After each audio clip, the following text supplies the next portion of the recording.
Hello, everyone. This is Jude Jackson with the Middle Initial Podcast. I'm here by myself once again to talk about some of the Jets' latest offensive lines signings and where do they go from here in the draft, as well as what else they should be doing in free agency. So let's get started.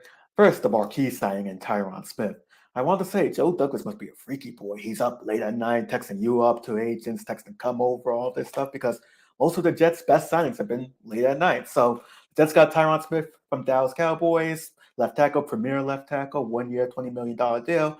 This $20 million deal is most likely going to be in incentives. I can't imagine it's just all $20 million guaranteed. I'm going to guess it's going to be incentives for the large majority of it, and the amount guaranteed is probably 7 to 10 million, maybe upwards of 12 million if I had to guess. So with that, this affords the Jets a lot of flexibility. It affords the Jets someone who, if healthy, is one of the best left tackles in the game. And I have to say, it's always good to get certain players from like certain teams that fit a certain mold. When I say this, for example, you want to get wide receivers from Pittsburgh, disgruntled wide receivers, whatever the trade from Pittsburgh. You want to get offensive linemen from Dallas because they drafted and developed linemen throughout the years, especially high in the first round and everything. So this is something I'm very excited about, so to speak. It's going to be great. The running game should theoretically be good. Morgan Moses was recently traded to the Jets a couple of days ago from the Baltimore Ravens. We swapped 4th-round picks and gave up a 6th.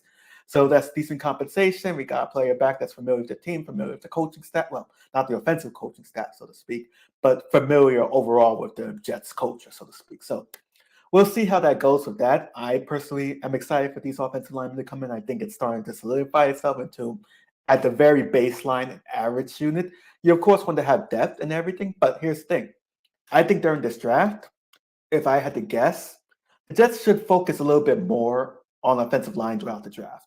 They have an opportunity at 10 to take one of the premier tackles at 10. They should try to sprinkle with depth throughout the draft as well. What you don't want is just relying on a bunch of projects late, and then if they have to play because of injury history, because of turf, because of whatever, that they're just not coming in and completely overwhelmed. You want someone with some sort of baseline. So just because you solidify the offensive lineman for now does not mean that you just completely neglected throughout the draft. You still have to add and supplement throughout the draft.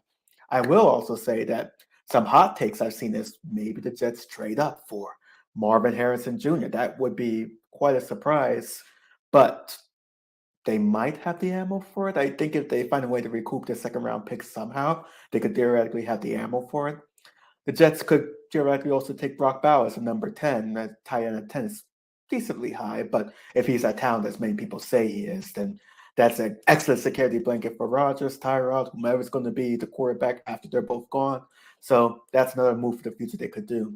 As for this free agency, I do want to say that so far, if I had to give the grade as of right now, it's around a B minus, B. I think something that could push it up to a B plus is if they get a wide receiver. And honestly, the standard for wide receiver is so low that as long as they're not like Marquez Valdez-Scantling, anyone else would be fine. Like any other capable receiver would be fine. It's just MBS has just had some unfortunate drops. He doesn't really do all that much. He's kind of inconsistent.